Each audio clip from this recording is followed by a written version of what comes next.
Well, I've had an inner critic for a long time. I have so I have a confession to make about that process for me. When I was a kid, I was the kid whose my mother used to say to me all the time, Petra, if your head was not attached to your shoulders, you would leave it behind.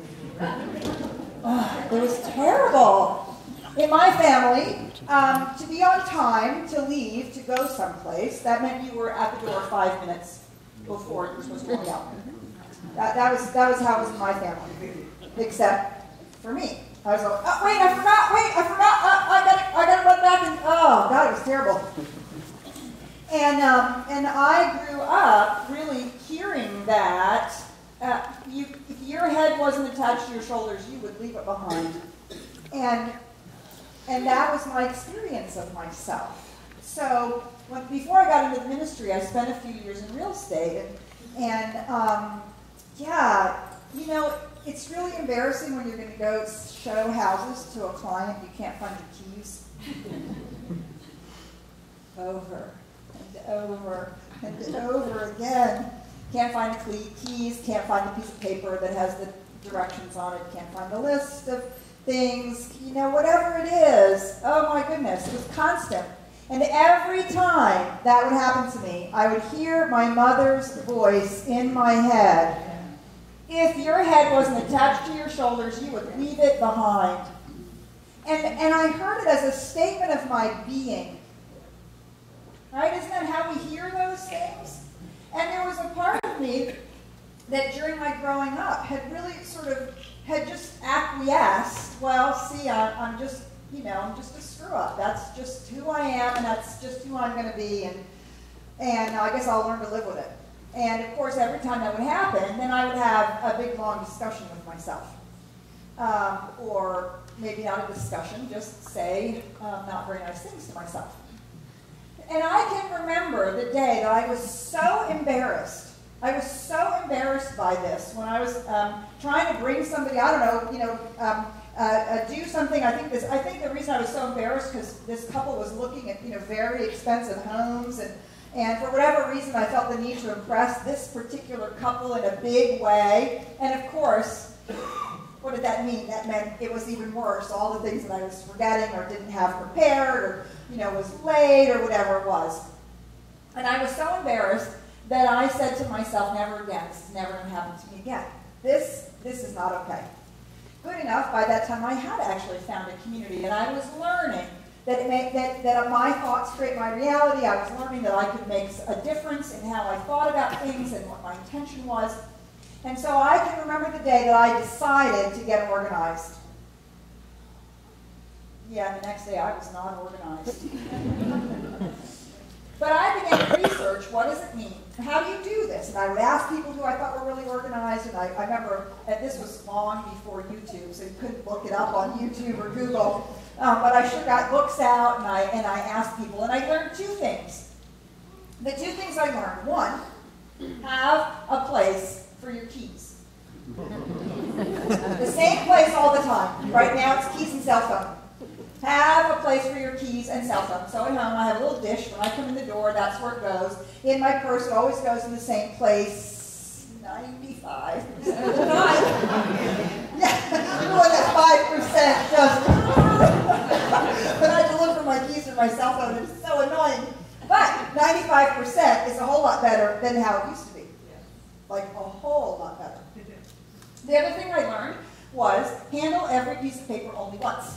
This is like the cornerstone idea of being organized. Handle every piece of paper only once. So what I would do is I would look at the piece of paper and I would think about it for a little while, and then I would put it in a pile to think about some more.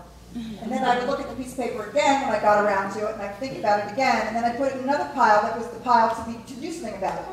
Right? And then of course it would get buried under other things, and then when I needed it, I would have to go look for it, which, you know how much fun I had going to look for things. And then I would find it, and then I would do whatever it was that I needed to do with it, and then I'd put it in the file to be filed. File. All the while, right, adding up to piles and piles and piles. So learning to handle every piece of paper only once meant When you're ready to handle it, you pick it up, you do it, and then you actually file it. You don't put it in the pile to be filed, you file it. Well, that takes time. How annoying is that? I mean, I have to stop what I'm doing and actually file this piece of paper right now. Okay. Now, I've been doing teaching this positive practical spirituality for a long time, and the notion that our lives are run on habits is something that I learned way, way, way back when. That's what I was trying to work with, right? I was trying to work with changing my habitual way of being in the world. Changing the idea that I could actually be somebody who was organized, because God forbid I should be like my father, oh my goodness, which is of course, a lot of what was going on, and healing whatever was standing in the way of that, but basically building new habits. Now, when I first got into this, and I think they still teach it, and that is this teaching that says any habit can be built in 21 days. You do it for 21 days, it's a habit. Okay, so I don't really want to affirm this for you, but that was not my experience. It's not true. It's a setup for failure.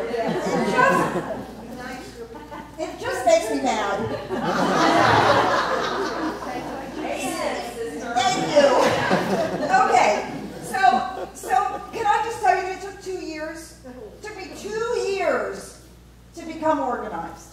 Now, granted, in those 2 years, I got better. At first, it was only a little bit better. First, I would only remember to handle the piece of paper one time, like I would do that once in a day. And I would only lose my keys once that day instead of 4 times. Do you see? And over and over and over again. And each time that I realized, oh, wait, this is what I'm supposed to do, this piece of paper, I made myself do it. So two things. One, I had to remember the new idea, handle the piece of paper only once, put the keys where it belongs, not just toss them someplace. So I had to remember the new idea, I had to reinforce it in my consciousness, and then I actually had to act on it. And when I put my keys in the wrong spot, I would go and get them and put them where I had agreed to myself they would belong. I would make myself take the 32 seconds that it took to file the piece of paper, or whatever it was. And so 2 years it took me to feel like, yeah, actually, you know what? I'm an organized person. This is not my native state, but I know how to do it now. That's the process of changing our habits. It is changing the intention, having a new idea about the thing that we want to do, or the way that we want to be, or the way that we want to see the world, or the way that we want to speak in certain situations, or who we want to be, how we want to show up, and then actually acting upon it. We have this wonderful companion book, It's Up to You, by Ernest Holmes, that we are reading this month. And he says this: we must realize not only that with God all things are possible, but that poverty, disease, and other human ills do not belong in the divine mind. When doubts, fears, and contradictions come up in mind, we must turn to them and consciously and definitely put them out. We must remember that a thought is a thing, right? A thought is the causal seed for the thing, the experience, the reality that we have. A thought that doubts good neutralizes a thought that affirms good, and vice versa. It does not matter what has happened or what conditions exist. We must realize that we are using a power compared to which the united intelligence of the human race is as nothing. We must continually affirm with ever-growing conviction the active presence of good in our experience right now. So we continue over and over and over again. I had at that point learned enough about the science of mind, about this positive practical spirituality, to recognize that what I needed to do every day was to simply remind myself that I know how to be organized. Surely the divine intelligence of the universe, which can manage the universe, It knows how to be organized as me, right? My organized is like a nanosecond in the intelligence of the universe, and surely there is enough intelligence to know how to do that. And I am now experiencing that. And you see, we affirm it over and over and over again. We plant the new thought. We plant the new idea. This is from our reading today, the Joyous Living Journal, The Garden of Thought. Your life is like a garden in which the fruits of your beliefs are growing. You can learn to tend the garden of your life by tending to the garden of your mind. With your intention and attention, plant what you want to harvest. Keep your thought firmly fixed on ideas that are powerful, memories that are lovely, beliefs that are wholesome, and thoughts that are in alignment with what you want to experience and live. Keep planting seeds of joy and watering them with gratitude. And so that's our job, is to keep paying attention to the chatter that's running in our brains. That chatter is the habit that we have become accustomed to. It is the habitual ways that we have of thinking. Now, Thomas Troward, wonderful mental scientist, he gave a series of lectures called the Edinburgh-Lectures in 1905, 1906. We teach a class on it. Burkhead does a fabulous job with this class. And he talks about, in this lecture, he talks about grooves of thought. That when we are building our consciousness, building our habit, our intention of thinking, that we're literally building grooves of thought. And we have habitual ways of seeing the world. You know what? We got them when we were children. We learned how to see the world from our childhood, from our upbringing, from what happened to us in school, whatever it is. And we have these habitual ways of seeing, perceiving, and thinking about life and about ourselves. And our inner critic is one of those grooves of thought. Right? The minute we sort of feel maybe we're not quite doing it, what we thought we were going to do, or how it should show up, or whatever, it's like we're immediately sucked into that groove, and there she is, or he is. See, that's stupid. You're not very organized. You just can't do it right, can you? And there we go, down the groove. And Thomas Troward said, well, if you would build a new habit in thinking, you'll build a new groove.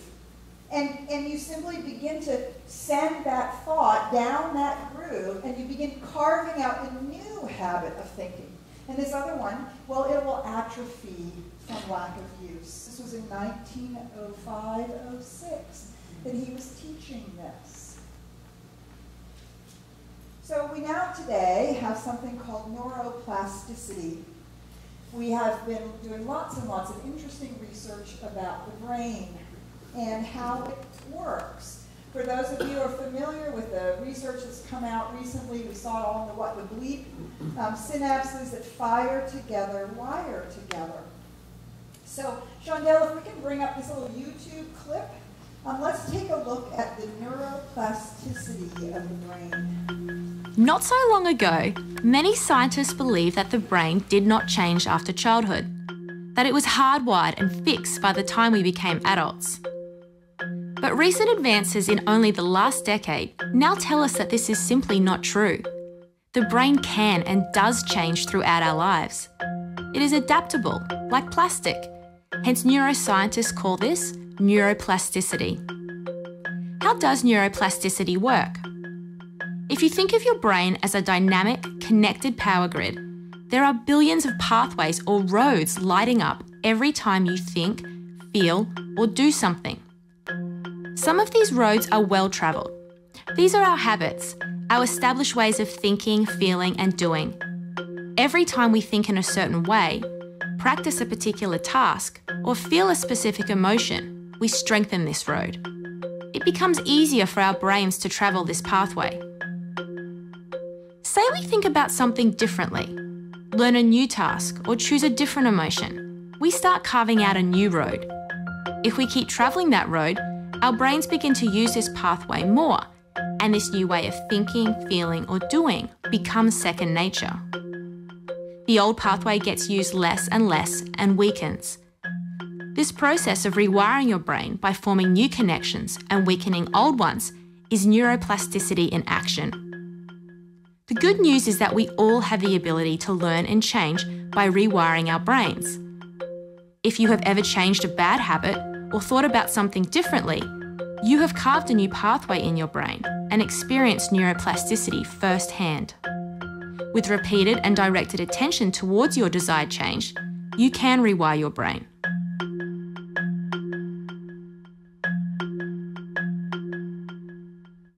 That's the good news. That's the good news. So it's interesting to think about, right? Okay, so here we have in science confirming what we know from our spirituality, that if we will focus on a new thought, we literally build a new channel, a new groove, a new way for our brains to think. Because here's the deal. Our lives are designed to run on habits. Our heartbeat, our heart has a habit of beating.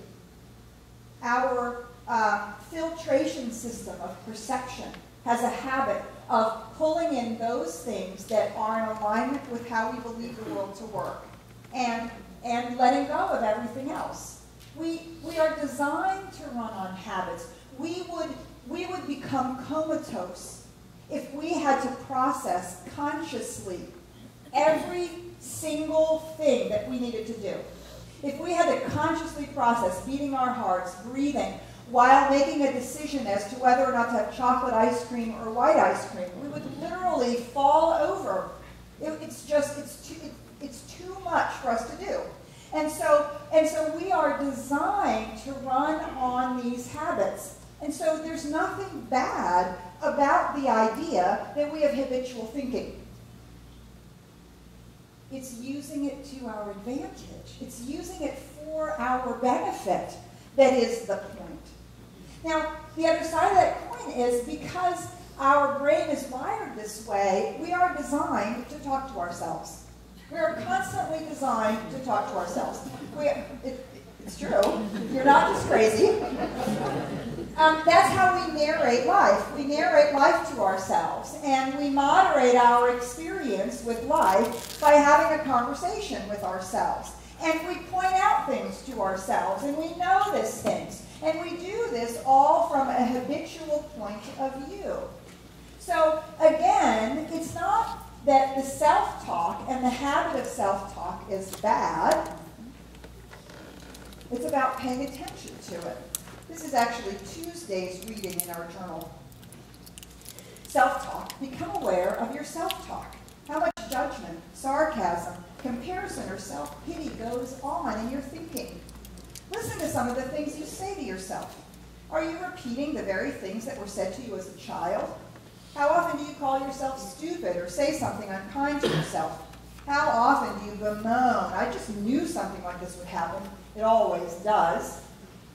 You would be appalled if someone said these same things to someone you loved. If you had a friend who spoke to you the way that you speak to you, he would probably no longer be your friend. Speak as kindly, supportively, and truthfully to yourself as you would want another to speak to you. Use your self-talk as simply another place to be positive and affirm what you want to experience in life. So one of the things that I had to do in this process of learning how to be organized is I had to stop criticizing myself when I wasn't organized. I had to start telling the truth to myself about when I was and when I wasn't actually living according to what I had decided, but to do it without criticism or judgment, to simply call myself to task. You didn't handle that piece of paper only once. Stop now and file it. Not, well, you stupid person, can't you just see here you are doing exactly what your mother always said you were always going to do? File the darn paper. No. Just, wait, stop. You made an agreement you were going to do this, so let's do it now. Do you see? we talk to ourselves, and we talk ourselves through things. What we want to do is to be in the habit over and over and over again of, we want to build a new habit of self-talk. The chatter in our brain doesn't go away. It's going to be there. Yes, we may quiet in meditation. Yes, we may find that we reduce it a great deal. And what's left, we actually want it to habitually be supportive. So when I found myself being overwhelmed, I would say to myself, I'm not overwhelmed by this.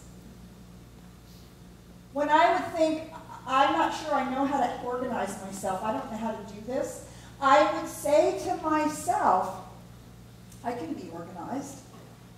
I can be organized. I can be organized. I'm not overwhelmed by this. I can be organized. I'm not overwhelmed by this. I'm not overwhelmed by this. And what happened is, over time, that became true. I was no longer overwhelmed by the fact that I was trying to organize myself. And I discovered that actually I can do this. And now, every once in a while, when my papers start to explode a little bit on my desk, and I have a few too many piles, and I look at it, my self-talk is, oh, I can organize this. I'm not overwhelmed by this. That's now my self-talk about it. That was a lot of long and consistent work on my part, day after day. I think there's something really, really profoundly true about what they teach in AA. And it's not this, it's 21 days to make a habit. It's today. It's today. It takes today to make a habit.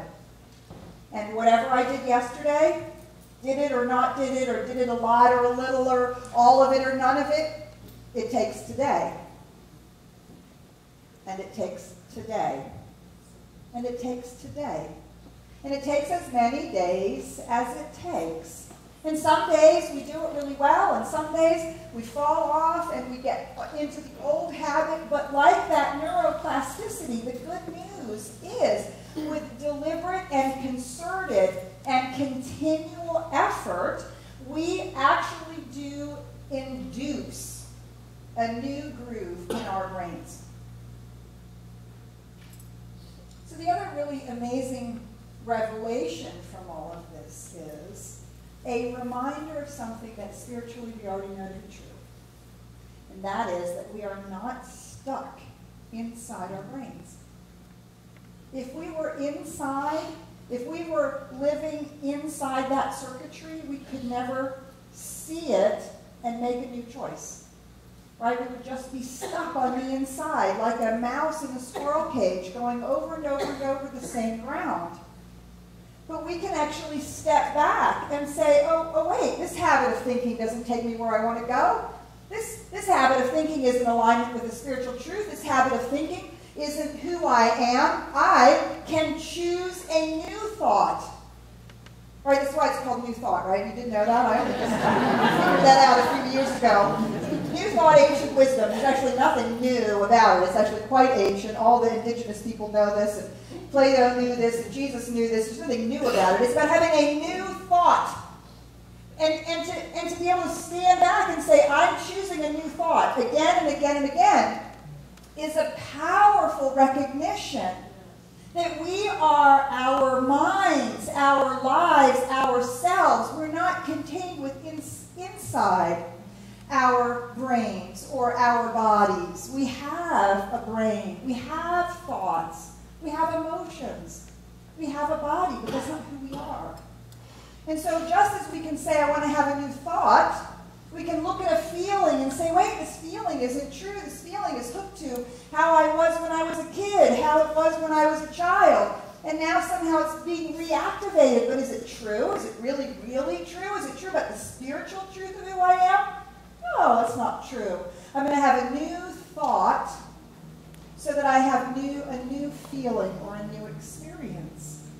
And this reminds us that we are the I am that I am. that we're part of consciousness, the divine mind, that our minds are not contained within who we are, this physical expression, our brains, our emotions, our bodies, but that's all contained within the consciousness of who we are, which is part of the consciousness that is the infinite reality of consciousness expanding. That's who we really are. And we have the ability to stand from that place and make a choice. Choose something new. And then choose it again, and again, and again, and again, and again, and again, and again, and again, and again, and again, and again. Yeah? And that's why we're in community together. Right? That's why we don't do this by ourselves, because we can forget, we can get tired of doing it, but we can forget and get tired and go back into the old ways. And that's why we're in community together, so that you can remind me to do it again, so that my prayer partner and my practitioner and my Sangha group and my class and coming on a Sunday morning over and over and over and over and over again reminds us, oh, right, I'm choosing a new thought. I'm choosing a new way to behave. I'm choosing not to act out of my feelings. I'm choosing not to act out of my inadequacies. I'm choosing this new groove, this new idea. That's why we have community, and that's why we have all the things that we do together, so that we can remember. So I'm going to close with this from Ernest Holmes. This is in the book, It's Up to You. It gives us a new sense of human values, to realize that all humanity is divinity waking up to itself through self-discovery and self-realization. All our study and concern with theories is only that we may prove and practice them. It is the practice of bringing our thought consciously and subjectively to absolutely believe, accept, and embody statements and declarations which affirm the great realization of spiritual reality as now present, right now, in fact, in our lives today. We cultivate the garden of our life by cultivating the garden of our thought, by planting the seed, building a new groove, setting a new synapse firing together, whatever analogy we want to use, to recognize that we do that. We get to be in charge of that. And the universe then completely responds. So this week, I'm just inviting you to pay attention. Pay attention to your self-chatter, your self-talk. Pay attention to how much the inner critic is continuing to cultivate those grooves of thought. And begin to say, no, that is not the spiritual truth about me. No, that's not the reality here. No, that may be a habit that I have of thinking that way, but I am now choosing to think something new. Oh, and there's one last thing I want to do. Thank you so much for coming up here, Tom, but hang with me just a minute. There was one other thing that I wanted to say. I found this as I was looking for this neuroplasticity video. I found another little YouTube video by a woman named Scout Wilkins. And it was in alignment with this, and she said, so why is it that we decide to exercise, we set a new intention, we decide to do something, and when we don't do it, the very first thing we do is we ask ourselves, well, why is this so hard? Why am I doing this again? Why am I back in the old habit? And the minute we ask the question why, we are posing an important question to our brain. And the little mechanisms in our brain immediately go out and search for the answer. Why is it hard? Well, I don't like to do it. Why is it hard? Because it's no fun. Why is it hard? Why do I not exercise? And your brain will provide all the evidence you need for why it is hard. Because they are the grooves of thought that answer the question, why is it hard? So her thing is, this is the wrong question. Do not ask the question, why is it hard? Ask the question, why is it easy? Why is it easy to exercise? Well, I like it. I like how I feel afterwards. Why is it easy to stop smoking? Why is it easy to be a nice person? Why is it easy to not be angry? Why is it easy? Ask that question, and you know what? Your brain will busily run around and look for evidence about why it's easy.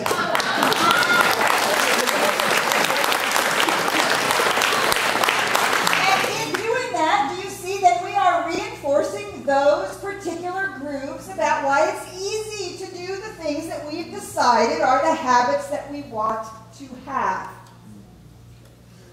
Let's pray. All right, so let's just go within for a moment. And it is in this moment of quiet that we actually deliberately and intentionally build new grooves, new habits of thinking. We rest in the new habit of thinking that we're part of something larger. We're part of a great good. We rest in the habit of thinking that and experiencing that we are part of this oneness. This is a new groove that we have built to remember this truth. And anything unlike this truth, we simply brush aside. This is the truth of life. One presence, one power, one infinite reality, one love, one fountain of joy, one desire to express through each and every part of living creation. Consciousness itself seeking to reveal itself through evolution, and through life, and through our lives, and through our choices.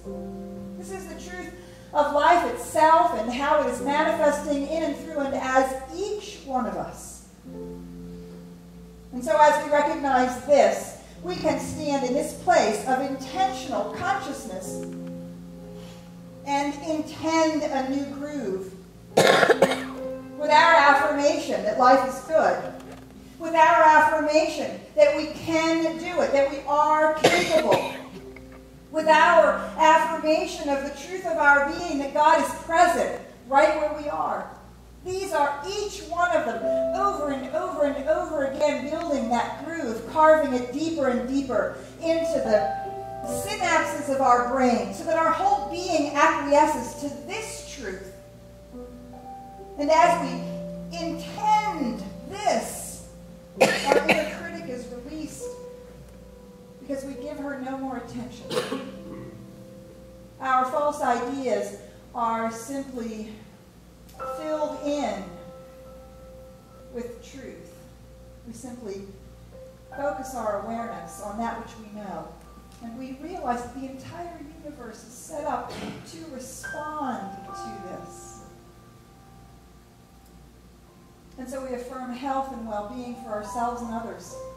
We affirm prosperity for ourselves and for all those who walk the face of this planet. We affirm good and love and joy as the very truth of our being, knowing that it is the truth for all beings everywhere.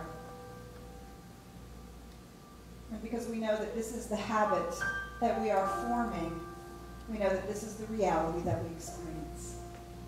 In great gratitude for this truth, that we know that this is how it works and that we are consciously and deliberately using it for good. We are grateful. And we know that busily now everything is moving in that direction. We can let it go. Trust implicitly in it. Letting it be. We can say together. And so it is.